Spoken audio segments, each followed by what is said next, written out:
ইরানে যুক্তরাষ্ট্র ও ইসরায়েলের হামলায় বিভিন্ন রাজনৈতিক দলের নিন্দা ও প্রতিবাদ। ইরানে যুক্তরাষ্ট্র ও ইসরায়েলের যৌথ হামলার ঘটনায় তীব্র নিন্দা ও প্রতিবাদ জানিয়েছে ইসলামী আন্দোলন বাংলাদেশ, খেলাফত মজলিস, বাংলাদেশের সমাজতান্ত্রিক দল বাসদ, বাংলাদেশের বিপ্লবী কমিউনিস্ট লীগ ও জাতীয় মুক্তি কাউন্সিল। শনিবার পৃথক বিবৃতিতে রাজনৈতিক দলগুলো এই প্রতিবাদ এবং অবিলম্বে যুদ্ধ বন্ধের আহ্বান জানায়। ইরানে হামলার নিন্দা জানিয়ে ইসলামী আন্দোলন বাংলাদেশের মহাসচিব মাওলানা ইউনুস আহমদ এক বিবৃতিতে বলেছেন, মিথ্যা অজুহাত ও অসৎ উদ্দেশ্যে এই হামলা আধুনিক বিশ্বব্যবস্থার ব্যর্থতার আরেকটি কলঙ্কজনক দৃষ্টান্ত তৈরি করেছে। অবিলম্বে এই হামলা বন্ধসহ যুদ্ধবিরতির উদ্যোগ নিতে তিনি জাতিসংঘের প্রতি আহ্বান জানান। ইউনুস আহমদ আরও বলেন, ইরানের অর্ধশতাধিক শিশু নিহত হওয়ার ঘটনায় যুক্তরাষ্ট্র ইসরায়েলের প্রতি নিন্দা প্রস্তাব আনতেও জাতিসংঘের প্রতি দাবি জানাচ্ছি। একই সঙ্গে বাংলাদেশ সরকারকে এই অযৌক্তিক হামলার নিন্দা এবং যুদ্ধবন্ধে প্রয়োজনীয় কূটনৈতিক পদক্ষেপ নেওয়ার আহ্বান জানান তিনি। ইরানে হামলার ঘটনায় গভীর উদ্বেগ জানিয়েছে খেলাফত মজলিস।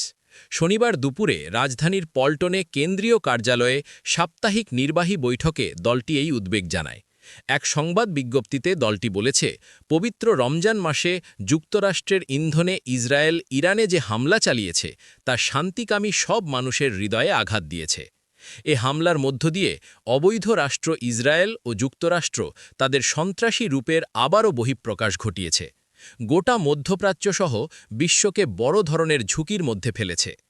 ইরানে হামলার প্রতিবাদ জানিয়েছে বাংলাদেশের সমাজতান্ত্রিক দল বাসদ।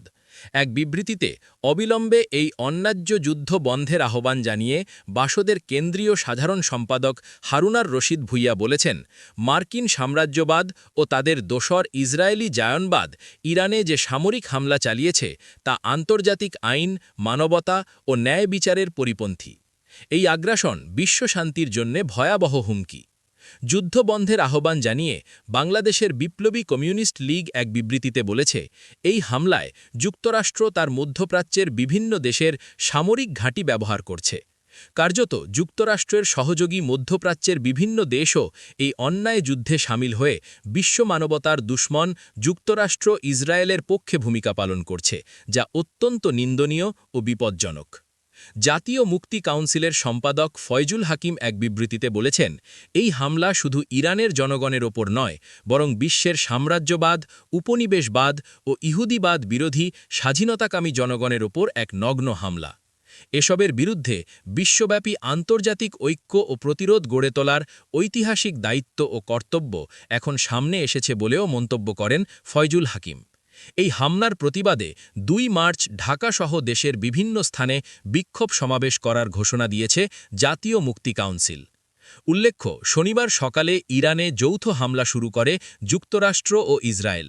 জবাবে ইসরায়েলের পাশাপাশি মধ্যপ্রাচ্যের বিভিন্ন দেশে যুক্তরাষ্ট্রের সামরিক স্থাপনা লক্ষ্য করে ক্ষেপণাস্ত্র ও ড্রোন হামলা চালিয়েছে ইরান।